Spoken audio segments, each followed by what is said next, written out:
자, 이제 교재 409페이지로 와서 다시 자, 이번엔 기타 소득 원천징수 문제에 대해서 보도록 할게요. 자, 컴퓨터 회사도 다시 9103번으로 가고 9103번.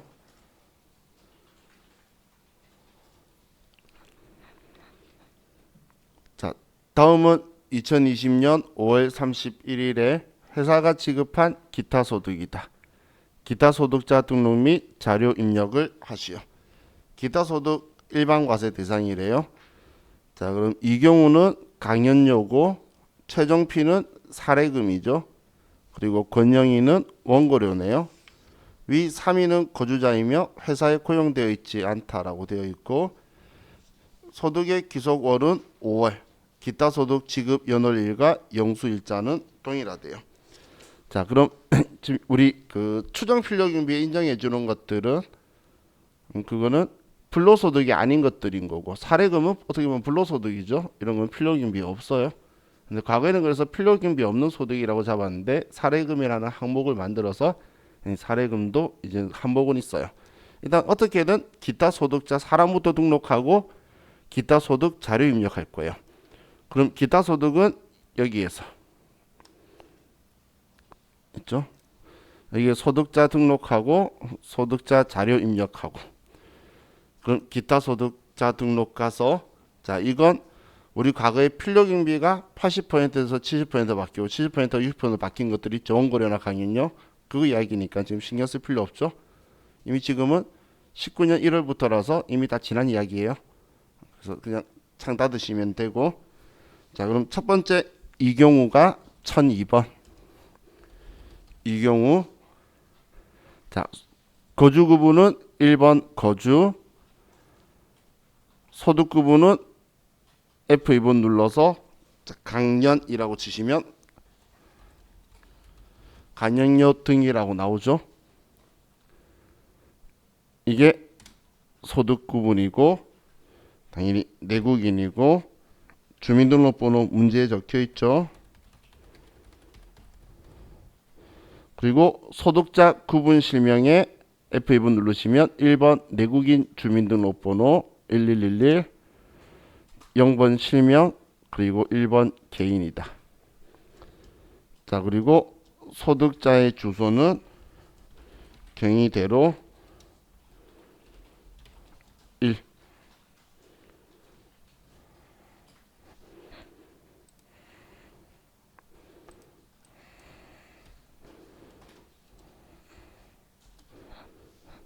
자, 더 이상 더 정보 없죠? 그럼 이제 이 사람 정보는 끝났고 다음 두 번째 1003번 최종필 거주자고 소득 구분은 사례금이라고 치면 사례금이 만들어져 있죠. 내국인이고 주민등록번호 소득자 구분 실명 내국인 주민등록번호 실명 개인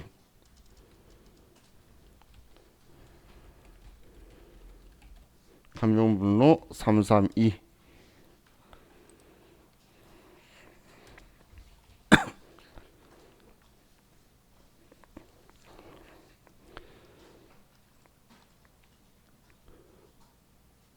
다음 또 1004번 권영희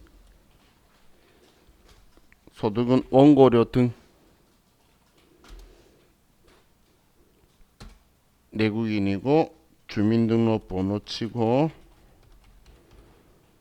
소득자 구분은 내국인 주민등록번호 실명 개인 주소는 불광로 100번. 자, 그럼 우리 이 경우씩 클릭해보면 필요경 비율이 60%라고 잡혀있죠. 우리가 소득을 강연료 등이라고 잡았으니까 그 권영희 씨도 원고료 등 잡으니까 60%인데 최종필은 사례금이라서 필요경비가 없는 거예요. 그럼 이 사람은 나중에 자기 받은 돈에 그냥 다 20%를 그대로 곱할 거예요. 자, 그럼 이제 사람 등록 끝났으니까 창 닫고 이제 기타 소득자 자료 입력에 가서 자, 지급을 5월 31일 날 했어요. 자, 첫 번째 F2번 눌러서 이 경우 불러오고 지급 총액이 240만 원이다라고 쓰면 필요 경비가 60% 자동으로 들어오죠. 그럼 60% 뺀 40%에 20% 세율 곱해서 이 금액이 나온 거고, 다음 두 번째 최종 필은 지급액이 100만 원이고, 다음 권영이는 금액이 300만 원이다.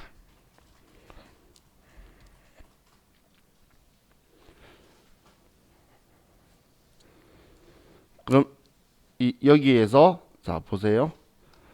지금 이 사람이 원고료 등에 대한 건데 300에서 60%인 180만 원인데 꼭 60%만 경비 입증받을 수 있나요? 아니죠. 원고료나 강연료 이런 것들은 추정 필요 경비 60%를 인정해 준다는 이야기예요. 예를 들어서 내가 지금 경비가 들었는데 입증할 수 있는 게 100만 원밖에 없어. 그러면 180만 원 인정해 줄게라는 이야기예요. 그런데 만약에 내가 지금 입증할 수 있는 게 250만 원이 있어요. 그러면 250으로 얘를 바꿔주는 거예요. 실제 지출 경비 입증 자료가 250이다라고 나오면 여기서 250이라고 써야 돼요. 근데 그것보다 작으면 그냥 60%까지 인정해 줄게라는 거예요. 그래서 추정 필요 경비 60%하고 실제 지출 경비하고 중에 큰 금액을 인정해 주는 거예요. 큰 금액을. 자, 그리고 또 하나. 자, 우리 급여 자료 입력에서는 그 직무 발명 보상금이 비과세 코드에 있죠. 우리 직무 발명 보상금이 급여 자료 입력할 때는 여기 수당 공제에서 비과세 만들면 직무 발명 보상금이 있어서 500만 원이 비과세가 되는데 이건 퇴직하기 전 우리 직원인 상태에서 직무 발명 보상금 받는 거 500만 원인데 퇴직한 후에 받게 되면 기타 소득이라고 그랬죠. 기타 소득에서 이 사람이 우리 직무 발명 보상금이나 이런 형태의 상금을 받게 되면 그러면 이때 예를 들어 700만 원 받았어요. 그러면 200만 원만 쓰는 거예요. 비과세 부분을 빼고 200만 원만 쓰는 거예요. 500만 원이 한도니까 어떤 말인지 이해가시죠? 그렇게 나오게 되면 그렇게 입력을 하세요. 자, 그럼 이제 시험 문제에 나오는 스타일 문제로 또 뒤에 좀 더 풀어봅시다. 기타 소득 자료 입력하는 거 보고 자, 첫 번째 631페이지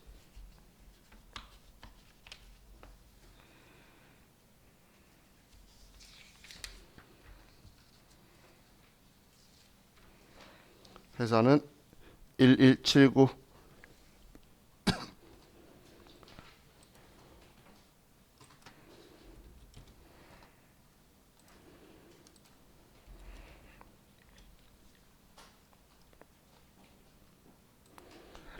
자, 631페이지 2번 문제 볼게요. 자, 다음은 2020년 8월 귀속 기타 소득 지급 내역이다. 다음 자료 참고하여 기타 소득자 등록 및 자료 입력을 하시오. 소득자의 세부담이 최소화되도록 처리할 것. 자, 그럼 장중동이 있는데 300만 원이고 일시적 강연 그렇고 지급일이 8월 22일.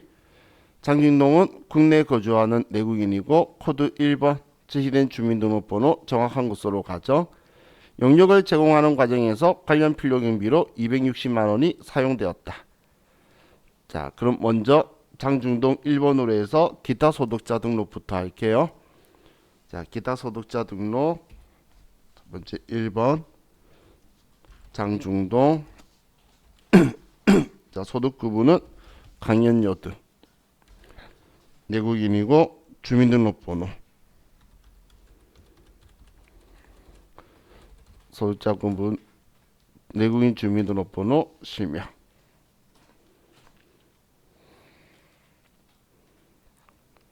자, 입력되었죠?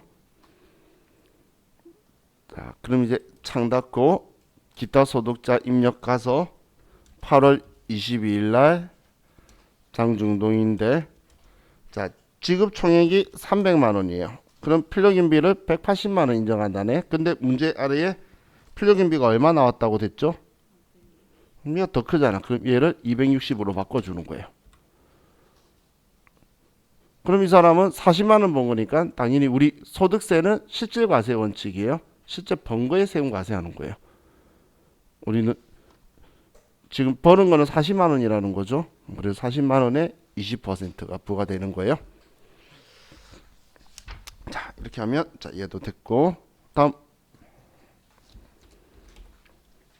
688페이지.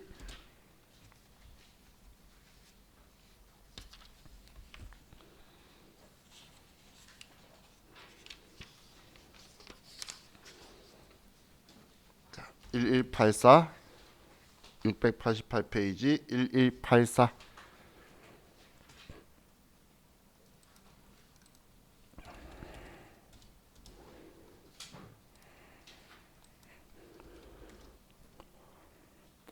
자, 2번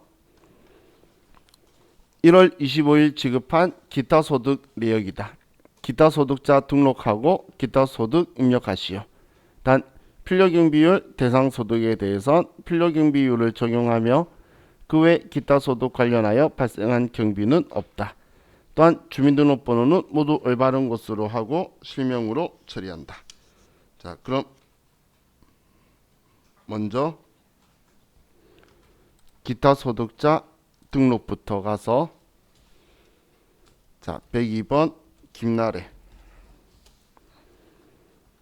거주자고, 자, 우린 퇴직한 근로자가 받는 직무발명 보상금이 있죠.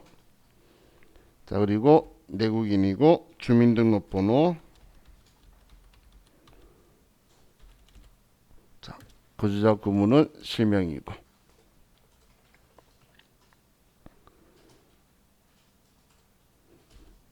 다음 103번 이영자,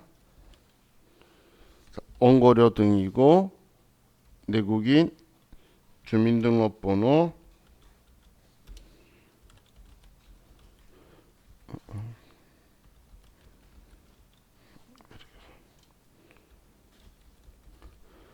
자, 소득자 구문은 내국인 주민등록번호다. 자, 입력이 끝났으면 이제 기타 소득자 자료 입력에 가서, 자, 지급한 날짜가 1월 25일. 자, 첫 번째 김나래에 대해서, 자, 지급 총액에 얼마 써야 되죠? 그렇죠. 500만 원이라고 써야 돼요. 그러면 얘는 필요금비가 없잖아. 상금 받은 거니까 어떻게 보면 보상금 받은 거잖아. 그죠? 그래서 500만 원에 20%예요. 자, 다음 이영자 500만 원이고 얘는 이제 60% 경비 인정해서, 자, 이렇게 세금 나오죠. 자, 나중에 여러분들 책 보시다가 우리 이 책의 답안지에 보면 여기 1000만 원 적고 있어요. 틀렸어요. 그래서 500만 원이라 쓰셔야 돼요. 지금 얘가 84회차죠. 뭐 저에 대한 아직 믿음이 약하면 84회 기출 문제 열어보시면 돼요. 그러면 여기 얼마가 들어가는지 보일 거예요. 답안지는 그 책 저자하고 그림 캡처해서 입력해서 캡처해서 뜨는 사람이랑 달라가지고 그 사람이 좀 실수한 것 같아요. 그래서 답 그림에는 1000만 원 적혀 있는데 500이라고 써야 돼요.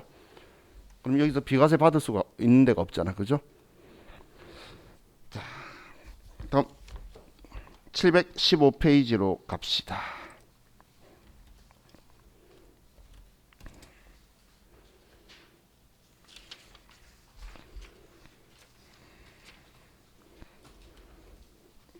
자, 회사는 1186.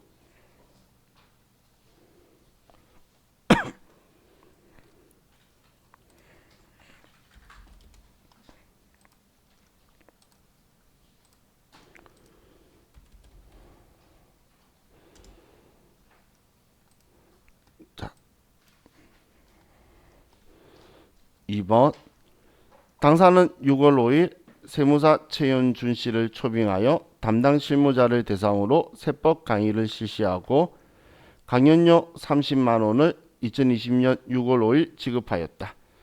기타 소득자에 대한 인적 사항을 등록하고 기타 소득 자료 입력을 작성하시오. 자, 그럼 먼저 기타 소득자 등록에 가서 지금 일시적 강연한 거죠. 자, 코드 번호 1번으로 해서 최연준 거주자고 강연료 등 주민등록번호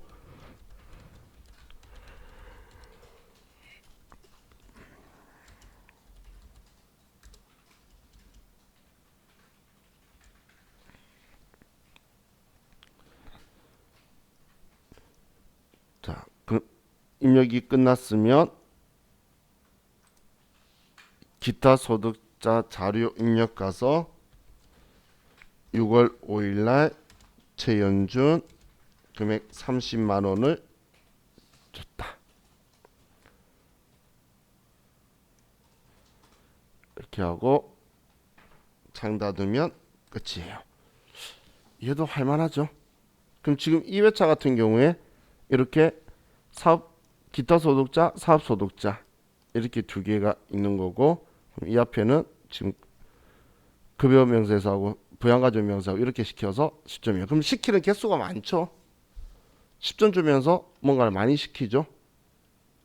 그래서 제가 컴퓨터하고도 친해져야 된다고 이야기하는 거예요. 시험을 원샷 하실 거면.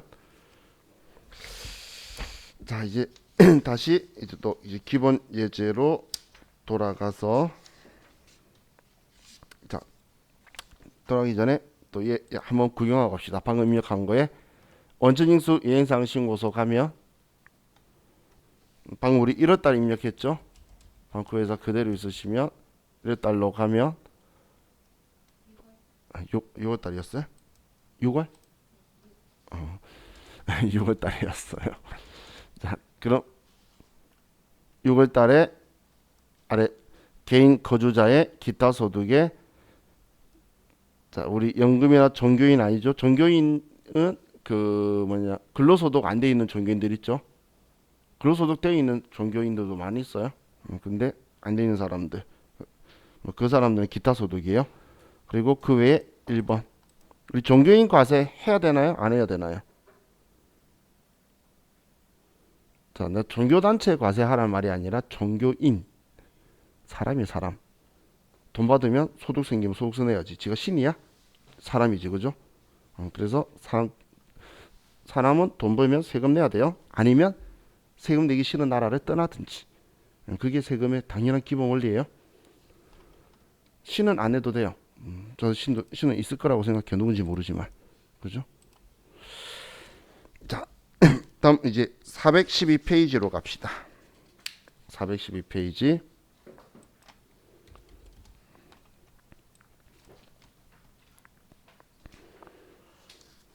자, 그리고 회사는 또 9103번.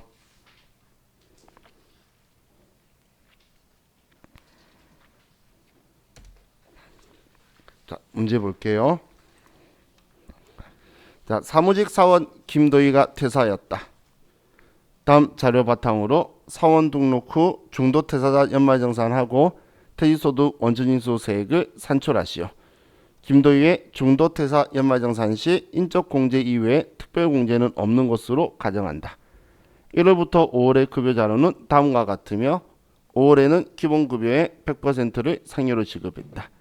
표준 기준 보수 월액은 225만 원이다. 자, 그럼 지금 이 사람의 정보들이 있는데 자, 우리 다른 정보는 없어도 되는 거니까 먼저 사원 등록 가서 우리 최종훈 사람만 썼었나요? 신경 쓰지 말고 아래에 306번 자, 김도희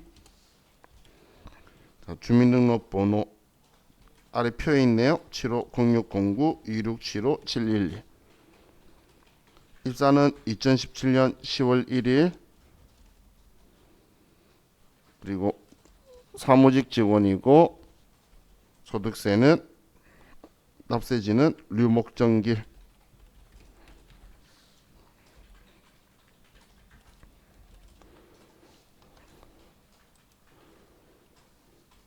자, 보수월액이 지금 문제에 보면 225만 원.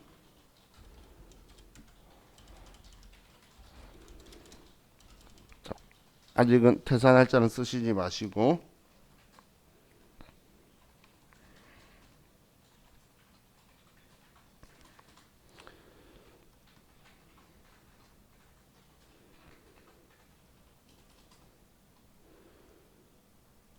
하셨죠?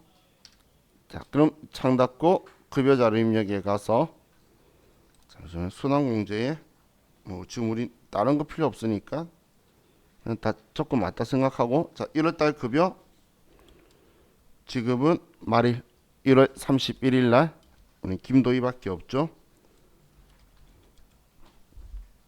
180 직책수당은 15만 원, 식대는 20만 원, 자가운전 40만 원, 연장근로 40만 원.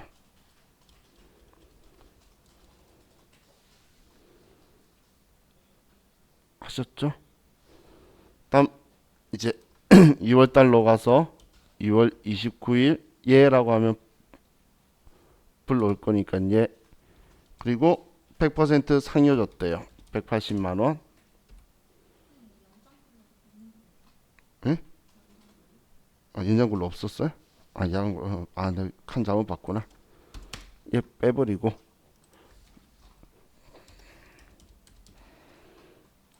자가운전하고 같이 봐버렸어요. 자, 다음 또 3월달 3월 31일 날 또 얘 복사하고 이제 상여 지우고.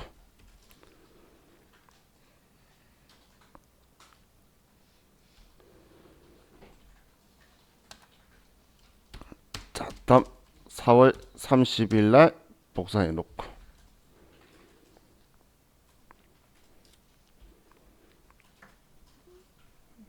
됐나요? 자, 시험 때는 여기까지 들어와 있어요. 다 여기까지는. 그럼 이제 이 사람에 대해서 이제 근로소득의 중도 퇴사 정산을 하라라고 하면 먼저 사원 등록에 가서 김도희 클릭하고 퇴사 연월일. 자, 퇴사일자가 아래에 표에 2020년 5월 31일. 왜냐면 퇴직금 준 날이랑 퇴사한 날이랑 틀릴 수 있죠. 당연히. 그만둔 날 바로 잘 안 주잖아. 문제니까 그러고 있지. 그만두는데 퇴직금 손해지 주는 데가 어디 있어. 그죠? 자, 그럼 퇴사 날짜 입력했어요.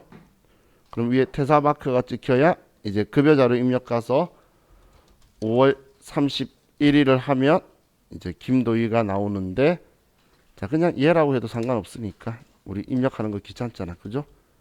그럼 다시 재계산 버튼 한번 눌러서 위에 여기에 보시면 재계산 있죠? 재계산. 자, 이 재계산 버튼 누르셔서 다시 그냥 전체 선택 눌러서 계산하면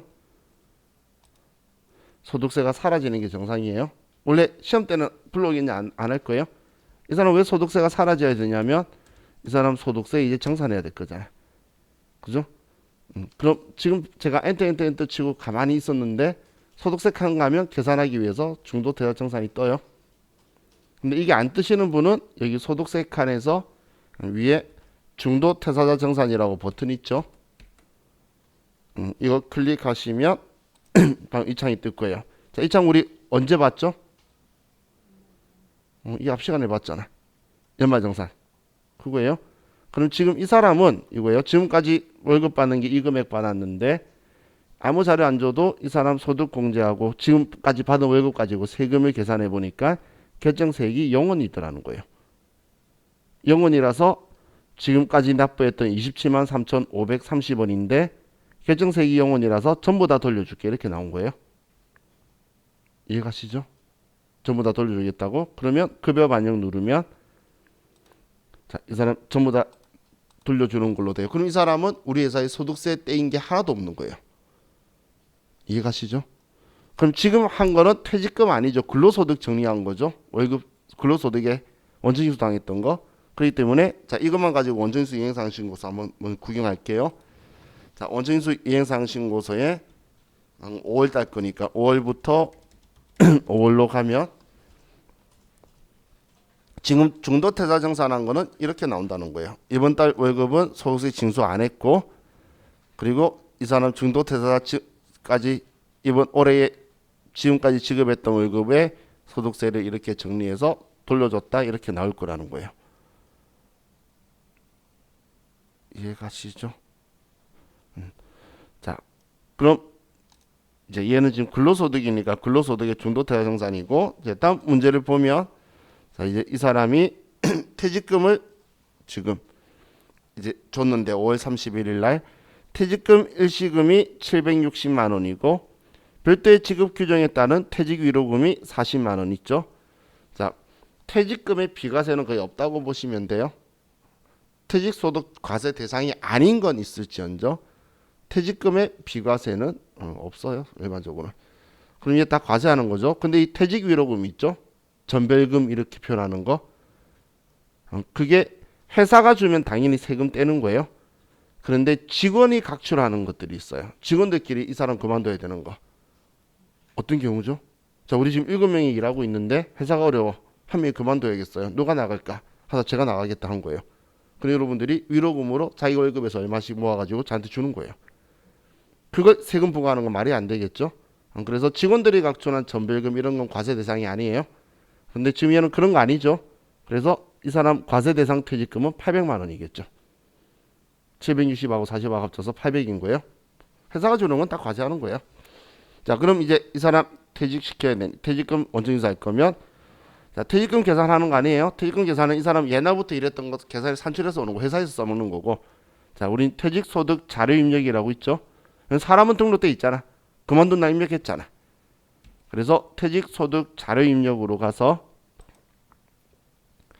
자, 퇴직금 지급을 지금 5월달 그리고 1번 근로자 4번에서 F2번 누르면 김도희 그리고 퇴직금 중간정산은 원칙적으로 안 돼요. 근데 주택자금이나 생활고에 대한 상환에 이거는 인정을 해요. 그래서 우리 1번 퇴직이고 그럼 지금 문제에서는 왜 그만뒀는지 안 적혀 있죠. 자, 이 사람이 자발적 퇴사다 뭐 정리해고다 있으면 여기서 선택해 줄 거예요.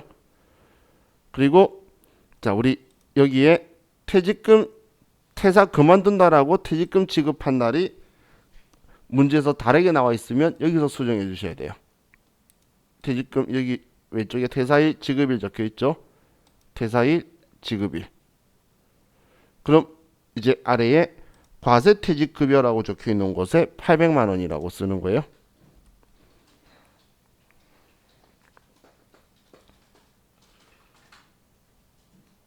그럼 퇴직소득이 나왔죠. 근데 만약에 우리가 확정급여형에 가입해서 우리 회사가 원징수 안 해도 되는 금액이 있을 수 있겠죠. 퇴직연금 상품가 있으면 퇴직연금 회사가 지급하고 하는 것들 있잖아. 그거는 여기 아래쪽에다 쓰고 그리고 퇴직연금 가입일자 쓸 건데 지금 문제는 그런 게 없기 때문에 이렇게 쓰면 끝이에요. 또 별 거 없죠. 그죠? 자, 그럼 창 닫고 끝이에요. 원징수 이행상신고서에 그냥 구경하러 가보면 이건 퇴직금이니까 퇴직소득의 연금 말고 퇴직 그 외에 800에 12만 2,400원으로 나와 있죠. 자, 우리 근로소득보다 퇴직소득이 세율이 훨씬 작아요. 낮아요. 세율이. 그래서 그 많은 사람들이 퇴직금 쪽으로 몰려고 많이 해요. 회사에서. 그러다 보니까 이제 퇴직금 산정하는 방식이 우리 과거 옛날에는 그 최근 1년간 급여를 가지고 계산을 했는데 그렇게 하다 보니까 사람들이 처음에 월급 작다가 마지막 그만둘 때 1년간 급여를 빵 높여버리는 거예요. 한도를. 그렇게 해서 퇴직금 쪽으로 몰아가니까 세법이 기분이 나쁘겠죠. 그래서 소득세법상의 퇴직금에 대해서 계산할 때는 3년으로 바꿨어요. 3년 평균을 가지고 계산을 해서 하는 걸로 바꿔버렸기 때문에 그래 많이 주고 싶으면 3년간 많이 줘봐라는 식으로 바꿔버린 거예요. 그래서 지금은 이제 그런 방법을 좀 많이 못 써요. 왜냐면 퇴직금은 연분연승법이라는 걸로 해가지고 공제를 해주기 때문에 퇴직금이 세금이 작게 나오는 건 뭐 누구나 아는 사실이에요.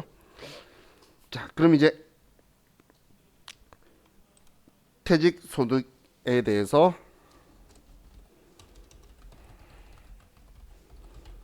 자, 문제를 또 풀어봅시다. 자, 교재 592페이지로 가서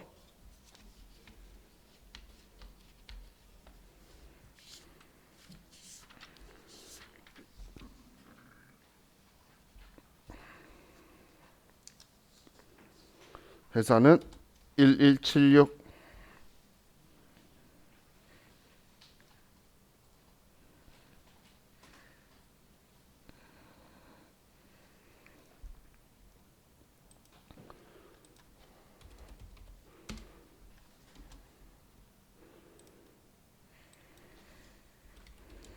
자, 아래 2번 문제 볼게요. 다음 자료 이용하여 퇴직한 직원 나퇴직에 대한 퇴직소득세를 산출하고 퇴직소득 원천징수 영수증을 작성하시오. 단 일반 전표 입력은 생략한다. 자, 그럼 퇴직소득세 산출하고 퇴직소득 원천징수 영수증을 작성하시오. 자, 그럼 먼저 나퇴직에 입사일자 있고 퇴직금 지급일은 영수일과 동일하게 12월 31일, 퇴사는 12월 8일, 퇴직금 1,000만 원에 공로수당 170만 원. 자, 얘 특별한 말 없죠? 다 과세 대상이에요. 퇴직 사유는 자발적 퇴사고 퇴직금에 대해서 과세기원을 적용하지 않는다. 당연한 상황이네. 자, 그럼 먼저 사원 등록에 가서 나퇴직의 퇴사 연월일 12월 8일 잘 적혀 있네요. 안 적혀 있으면 쓰려고 온 거예요. 자, 그럼 적혀 있으니까 퇴직소득 자료 입력에 가서 자, 이 퇴직금을 지금 우리 퇴직금 지급을 12월 달에 하고 있죠. 12월 달 1번 근로소득 F2번 눌러서 나퇴직 그리고 1번 퇴직. 자, 그럼 자, 여기에 12월 달 지금 그만둔 거고 12월 31일 기속일자고 퇴사일자 지급일자 정확하게 다 들어와 있다. 그죠? 영수일하고 퇴직금 지급이라고 일치하니까 그럼 과세 퇴직금면은 1,170만 원이 되겠죠. 그리고 아래는 없대요. 그럼 이제 이게 끝났네. 자, 이렇게만 하고 끝내도 되는데 뭐 문제 적혀 있는 거 지시하시면 퇴직소득 원천징수 영수증에서 12월로 해서 보면 이 사람 거에 대한 금액이 들어와 있죠. 그냥 구경하는 거예요. 뭐 열었다 해서 저장되는 것도 아니고. 그래서 이렇게 구경만 하시면 돼요. 자, 또 665페이지로 가봅시다.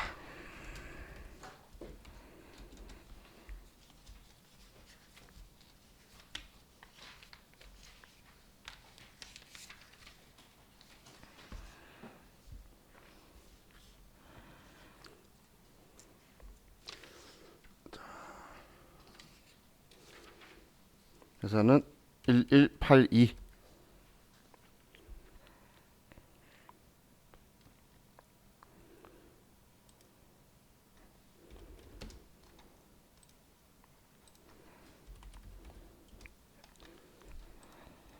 자, 2번 영업부 과장 백일홍의 다음 자료를 이용하여 퇴직소득 자료를 입력하시오.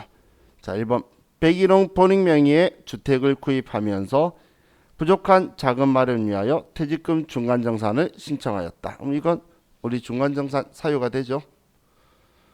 퇴직금을 마음대로 빼는 걸 회사들이 좋아해요. 그래서 막 빼주면 퇴직금 빼가면 중도정산 해주면 직원이 손해 있는데 급하다고 마음대로 막 빼가니까 직원들 보호하려고 그런 제도 만들었지만 집에 대한 거는 중요하죠. 그래서 이거는 해주는 거예요.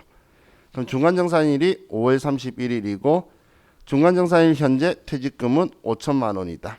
퇴직금 지급일 6월 5일이며 현금으로 지급하고 중간정산 퇴직금은 근로자 퇴직급여 보장법상의 중간정산 사유에 해당한다. 자, 그럼 지금 물어본 건 퇴직소득 자료 입력하라고 한 거니까 퇴직소득 자료 입력에 가서 자, 지금 얘 지급하는 건 5월 달이고 근로자고 F2번 눌러서 101호 그리고 2번 중간정산. 그럼 얘는 지금 그만둔 게 아니죠. 중간정산을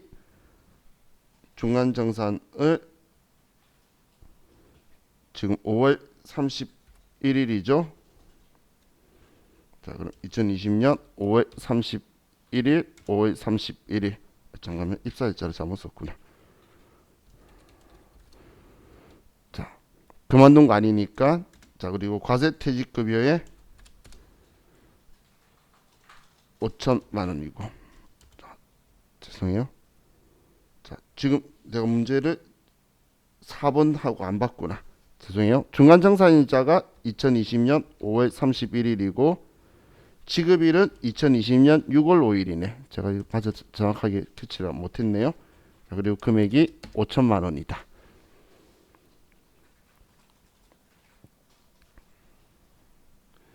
그럼 이렇게 되면 영수일자도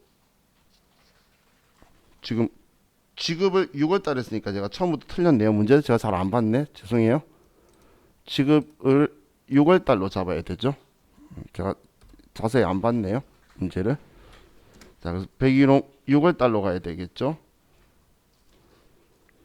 그리고 2020년 6월 5일이고 그만둔 날짜를 2020년 5월 31일, 2020년 6월 5일이다. 이렇게 해서 금액을 5천만 원으로 잡아줘야 되죠. 지금 여기에서 영수일자라는 건 원천징수한 날이니까 지급하는 날이 영수를 하게 되는 거죠. 우리가 받았다고 볼 수 있겠죠. 그래서 영수일자가 지급한 날이랑 같이 동일하게 갈 거예요. 네? 기속은 이 사람 그만둔 거니까 기속은 5월이네. 내가 왜 계속 빼먹지? 기속은 5월까지 한 거 정산했으니까 5월로 잡아야 되죠. 그만둔 달이나 지금처럼 정산하는 달이 기속월이 되는 거예요. 그달 기속으로 가는 거고 영수일자가 이 날짜가 되죠. 자, 그럼 지금 이거에 대해서 뭐 원천징수 영수증 이야기는 안 하고 있죠. 근데 입력을 하면 만약에 원천징수 이행상신고서 보자라고 하면 5월 기속에 6월 지급으로 조회를 해야 되겠죠. 어떤 말인지 이해가시나요? 그렇죠? 이거에 대해서 원천징수 이행상신고서 볼 거면 5월 기속에 6월 지급으로 해서 봐야 얘가 정확하게 나올 거란 이야기예요.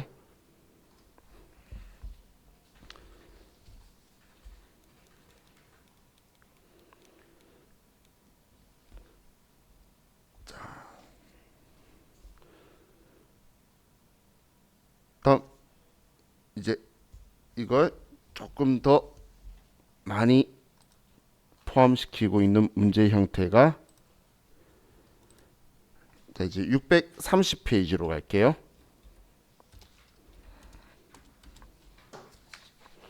1179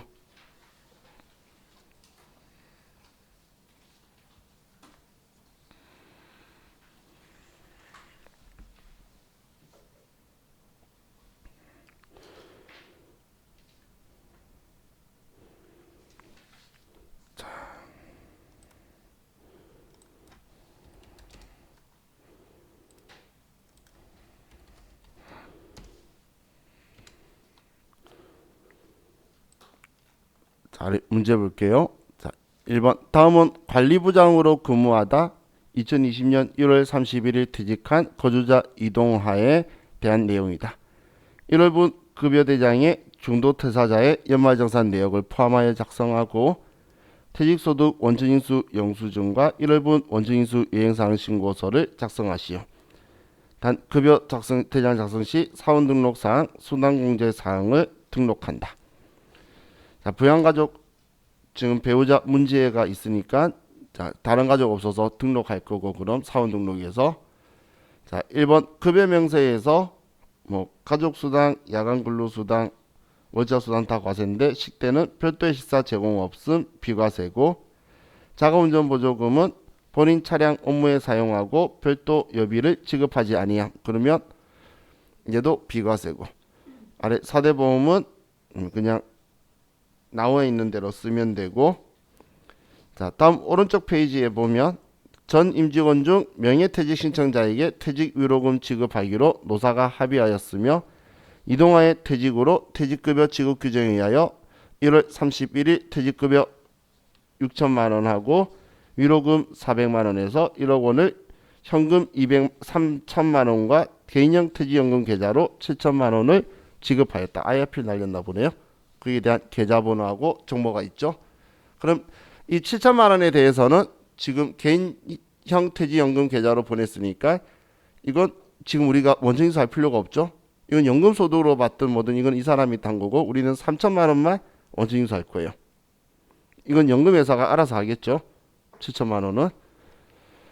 자, 그럼 먼저 우리 사원 등록부터 하나씩 봐야겠네요. 사원 등록 가서 자, 이동화 씨가 있고 자, 그럼 이 사람의 그만둔 날은 퇴사일자가 2020년 1월 31일이고 자, 부양가족에서 배우자 문제에 들어와 있죠. 그러면 이제 사원 등록에서는 이것만 체크하면 되는 거였네요. 자, 다음 급여 자료 입력 가서 수당 공제로 가고 자, 기본급 그리고 1번 과세로 가족 수당 만들고 자, 다음 야간 근로수당은 이거 그대로 쓰면 되고 다음 월차 수당 있는 과세 그대로 쓰고 그럼 식대 있는 그대로 쓰고 자가운전 보조금도 비과세 그대로 쓰고 나머지는 뭐 풀하고 안 해도 돼요. 뭐 여기 문제에서는 풀하고 하라고 안 적혀 있으니까 저는 그냥 있는 것만 쭉 정리했어요. 자, 그럼 이제 확인 누르고 1월 급여를 1월 31일 날 자, 기본급 400, 수당 50, 40, 12만 원, 20만 원, 30만 원. 국민연금, 건강보험, 장기 요양보험, 고용보험 33,930원 치고 기다리면 창이 뜨고 하지만 지금 1월달이라서 올해 세금을 뗀 적이 없어요. 그래서 아래 아무것도 없죠. 그냥 급여 반영 누르면 돼요. 그죠? 지금 1월달이잖아. 원증인수 한 적이 있어야 뭐 기납부세액이 있지. 그냥 급여 반영 눌러서 중도정산 적용한만 뜨면 되겠죠. 그죠? 자, 그럼 이제 창 닫고 이제 퇴직소득 자료 입력에 가서 자, 1월달 근로소득자고 F2번 눌러서 이동화 1번 퇴직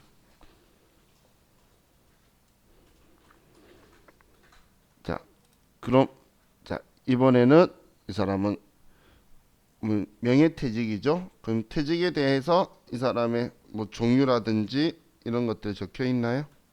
문제에 안 적혀 있죠? 그러면 크게 신경 안 쓰셔도 되는데 저는 그냥 기타라고 잡아둘게요. 자, 그럼 이 사람의 이제 기간은 여기 1월 31일까지 잘 적혀 있으니까 자, 과세 퇴직급여에 총 1억 원을 쓰고 근데 이 1억 원 가지고 내가 원천징수해야 되면 이 금액을 하는데 자, 그런데 우리는 확정급여형에 가입을 했죠. 자, 확정급여형 아니네. 가입한 적 없네. 자, IRP로 보낸 거네. 자, 그럼 과세형 계좌에서 취급자의 얘가 삼성생명이고 사업자 등록번호, 계좌번호,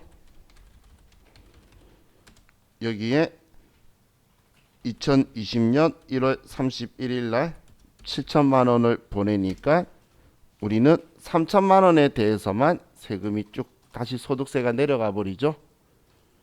우리가 지급하는 돈에 대해서만 우리가 원천징수를 하기 때문에 이 돈은 이제 삼성생명에서 알아서 할 거예요.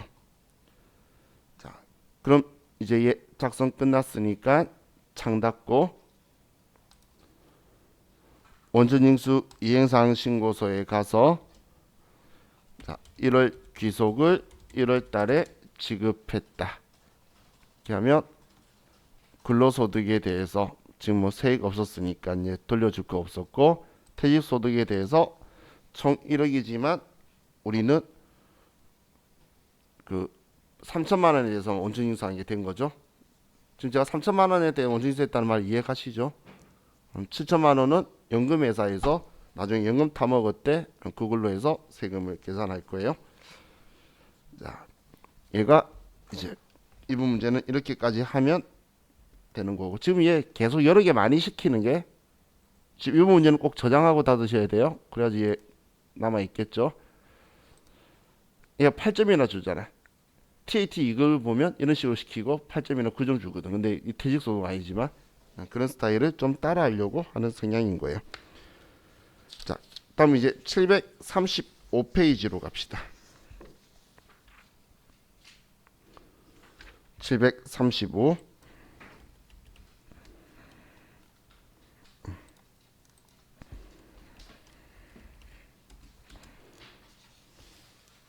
회사는 1188.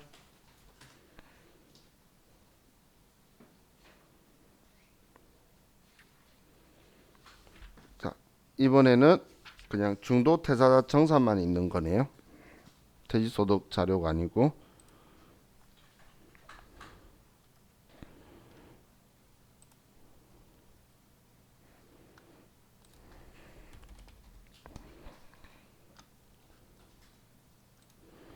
자, 1번. 다음은 2020년 2월 28일 퇴직한 거주자 주세영에 대한 내용이다. 1월과 2월 급여대장 작성하고 6월분 원천징수 이행사항 신고서를 작성하시오. 2월 급여대장은 중도퇴사자 연말정산 내역을 포함하여 작성하고 필요한 공제 항목은 등록한다. 자, 그럼 지급일은 매월 말일이고 부양가족 없다라고 하네요. 그리고 월급 깔끔하죠. 식사 별도 제공 없으니까 비과세. 그럼 먼저 사원 등록 가서 주세영의 퇴사 일자부터 쓰고, 퇴사 일자 2020년 2월 28일. 그리고 지금 월급을 1월하고 2월 두 번 쓰고, 그리고 6월분 원천징수 이행사항 신고서 하는 거죠. 문제 보시면, 자, 그럼 급여자료 입력 가서 월급은 상여하고 식대만 있고 나머지는 없으니까 그냥 전 지워버릴게요. 자, 그럼 1월달 급여 지급은 매월 말일 31일 날 주세요. 300만 원에 50만 원, 20만 원.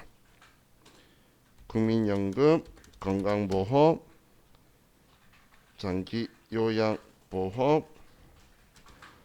고용보험, 소득세, 지방소득세는 맞고, 다음 이제 2월 달로 가서, 자, 2월 29일 날 자, 불러왔어요. 저는 2월 달은 상여 없고, 자, 그리고 얘네들 다 새로 불러와졌네. 그럼 고용보험이 2150원이고 소득세 창 뜨면 저번 달 15만 4040원 받은 거 결정세가 없어지니까 다시 돌려주죠. 그리고 급여 반요. 그럼 전달 거 전부 다 돌려받는 상황이 되네요. 자, 그럼 이제 얘 작성 끝났으니까 이제 원천징수 이행사항 신고서 작성하시오. 2월달 원징수 이행사항 신고서에 2월 기속, 2월 지급. 아니요. 이렇게 하면 자, 예, 작성이 끝났죠.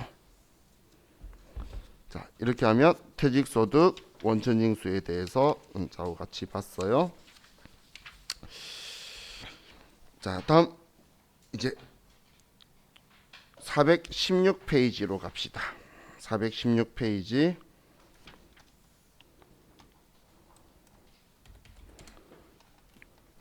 아래 금융소득 과세에 대해서 적혀 있죠.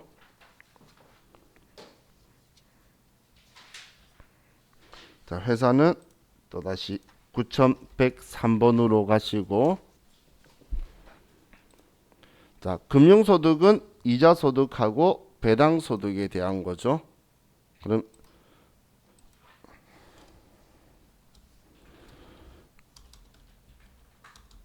금융소득 자료 입력에 대해서 하는 건데, 자, 여기에서 여러분들이 좀 생각해 주실 게,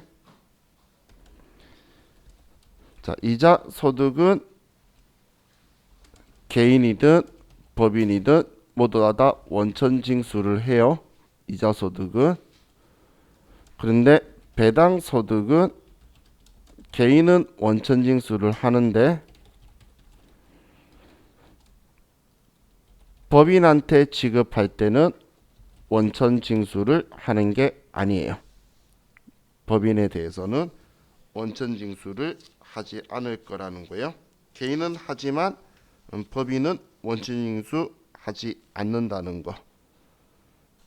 그리고 또 지금 국내에 있는 법인에 대한 이야기예요.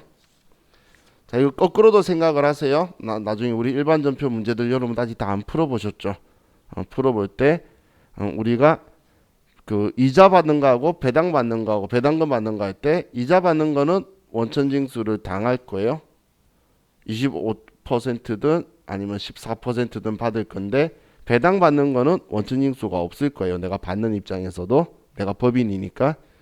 그럼 지급할 때도 우리가 이자 지급하는 게 일반 전표에 나올 수 있겠죠. 그럼 대놓고 문제가 이렇게 나온 것들이 있어. 기출 문제에 개인한테 지급하는 거 14% 원천징수 할 거고 법인한테도 지급한 게 있는데 그거는 원천징수 안 하고 써야 돼요. 그럼 예수금은 개인 거만 예수금이 나오게 되는 거예요. 그럼 지금 여기에서도 지금 만약 한다면 이자만 원천징수하고 배당은 법인한테는 안 한다는 거 기억해 두라는 거예요. 자, 그럼 자, 문제를 보면 자, 얘는 전부 다 입력하자고 이자 소득에 대한 원천징수 영수증 적혀 있죠. 자, 그럼 개인 조정래한테 자, 지금 우리 회사가 은행인가요? 우리 회사 은행 아니죠. 그런데 상대방도 은행 아니죠. 그러면 이자 주고받으면 전부 다 비영업 대금의 이익이죠. 그죠? 왜냐면 비영업 대금이 이 말인 거잖아요. 대금 돈 빌려주는 게 영업활동 아닌 곳에서 이자 받은 거. 그죠?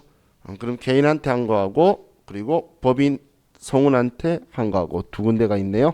자, 그럼 자, 이자 소득도 당연히 사람을 등록을 하고 지급하는 거예요. 근데 이자 소득이 자료 입력이 여기에 있죠.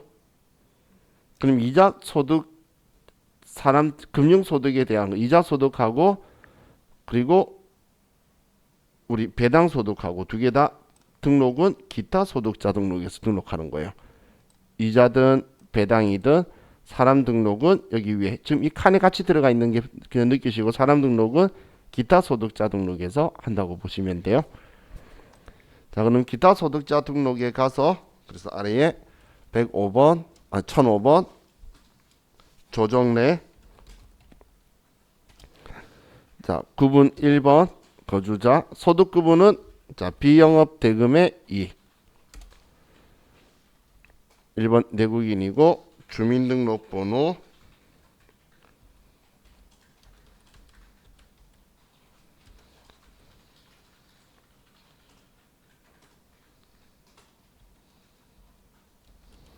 자, 그리고 내국인 주민등록번호, 실명, 개인. 자, 그리고 이 사람의 소득자의 주소지겠죠. 개인이니까. 자, 공평로 47.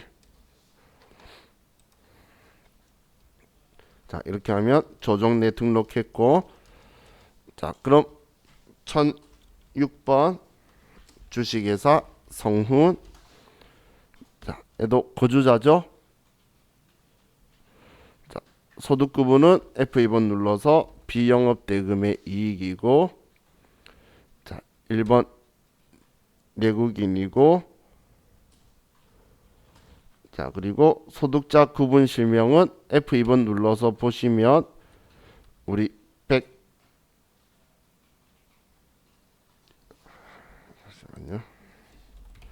211번 내 외국인 사업자 등록번호 적혀 있는 것 있죠. 자, 그리고 0번 실명, 2번 법인 사업자 등록번호, 그리고 사업장 주소에 고촌길 15-4.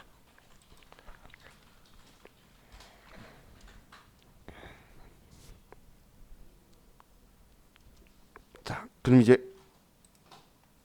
두 개 다 등록했죠?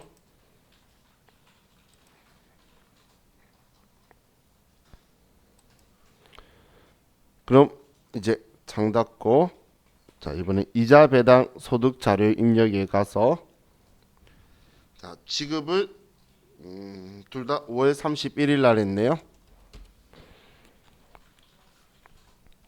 자, F2번 눌러서 먼저 조정내. 자, 그럼 5월 31일이고 기속도 5월이고, 자, 이 정보 없죠? 정보 없으면 비워 놓는 거예요. 그런데 내가 꼭 쓰고 싶다 그러면 F2번 누르면 얘도 비영업 대금의 이익이 있어요. 시험 때 쓰지 마세요. 그리고 과세 구분은 F2번 눌러서 얘 지금 비영업 대금의 이익이라서 예고 25%, 조세 특례는 NN 없다, 이런 식으로 쓰는 거예요. 그리고 채권 이자 구분, 이것도 있으면 쓰는 건데 얘 없으니까 채권 이자 아니니까 비워놓고, 자, 이자율 몇 퍼센트 이자 받는 건지 아나요, 여러분들? 모르죠? 이제 비워놓는 거예요. 자, 금액은 200만 원. 자, 비영업 대금의 이익 몇 퍼센트죠? 그렇죠, 25%죠. 25% 쓰는 거예요. 근데 저는 왜 얘가 안 나오는지 모르겠어요. 얘는 안 나와요. 25% 쓰셔야 돼요. 근데 웃긴 건, 자, 주식회사 성운 불러오셔서 뭐 다른 거 다 빼고 성운 거 이제 안 써도 되는 거니까 두고, 금액 500만 원 쓰면 얘는 나와요. 개인한테 거만 안 나오니까 왜 안 나오는지 모르겠어요. 그래서 25% 기억해 두세요.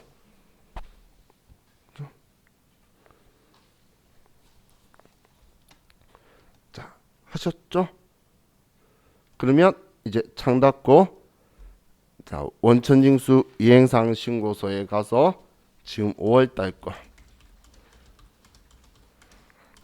5월달 아니요라고 해야 새로 불러오는 거, 얘라고 하면 기존 거 보는 거예요. 그럼 아래에 이자 소득에 나 2명 입력했는데 하나 들어와 있네, 200만 원 조정 내 거. 왜 그렇죠? 그렇죠. 이거 개인 거주자 소득세 원천징수한 거가 여기 있는 거고, 법인 거는 여기에 있는 거 아니라 그랬죠. 법인은 오른쪽 부표 보시면 화면 쭉 아래에 내리면 법인 원천 있죠. 그죠? 여기에 비영업 대금의 이익에 예, 하나 총 지급한 거, 원래 실무 버전은 다 불러와줘요. 예, 500만 원이었죠. 그리고 125만 원 소득세 원천징수했다고 여기다 써주는 거예요. 예? 예. 근데 왜? 예? 법인 배당 원천징수 안 한다니까 왜? 예. 신고도 안 하고, 원천징수 한 적이 없는데 이거 왜 들어와? 그건 안 하는 거예요. 나중에 법인세법 하면 공부할 거예요. 자, 그럼 이제 여기 옆에 보면 법인 원천한 거 여기 들어오죠. 그죠? 자, 이렇게 하면 이제 창 닫으면서 저장하면 얘도 들어가게 된 거죠. 지금 위에 있는 건 우리 개인인 거고 얘는 법인인 거고. 자, 이렇게 하면 자, 얘 금융소득에 대한 거 봤는데 뒤에 기출 문제는 4개 있으니까 제가 다음 주에 저와 같이 마저 풀고 그리고 나서 다음 주부터는 저와 같이 이제 법인세 볼 거예요.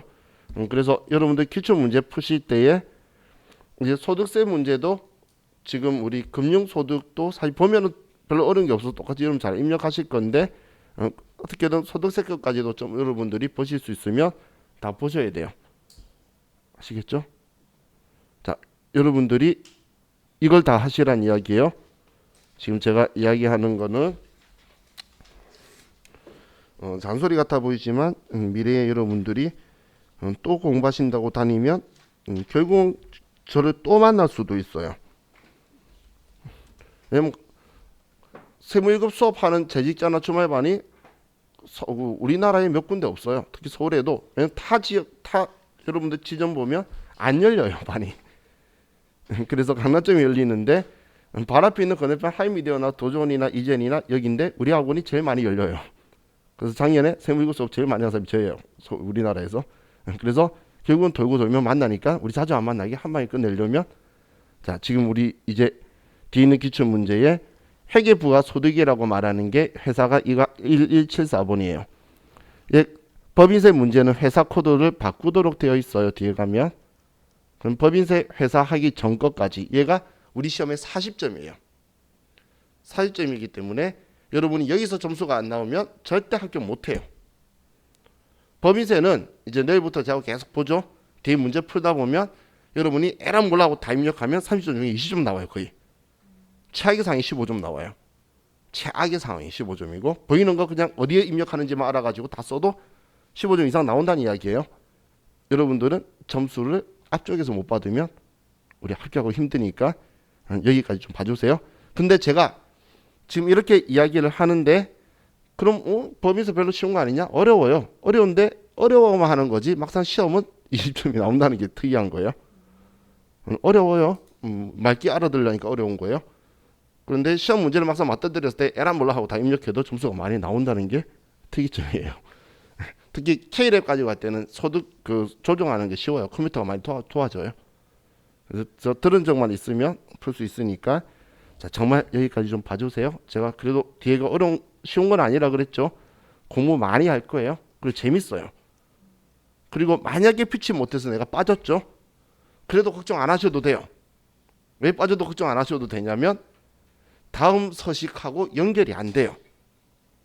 그냥 나는 그날 수업했던 내용을 공부 안 하면 그 서식이 안 나오기를 시험 때 기도만 하면 되는 거예요. 다른 서식이랑 연결성이 전혀 없어요. 그런데 제일 중요한 건 다음 주에 안 나오시면 뒤에 거 다 몰라요. 다음 주에 제가 조정하는 방법 알려줄 거거든. 그래서 다음 주는 아주 중요해요. 첫 시작은 이걸로 간단하게 하고 난 후에 제가 판서로 조정하는 거 알려주는 거는 우리한테 제일 중요한 거죠. 그래서 다음 주는 무슨 일이 있어도 빠지지 마시고 그리고 나서 그 다음에 또 여러분들 뭐 계속 이 제도 이용하려면 페널티 안 먹어야지, 그죠? 자, 이번 한 주도 고생 많으셨고 저희 다음 주 토요일 날 또 9시 반에 뵐게요. 수고하셨습니다.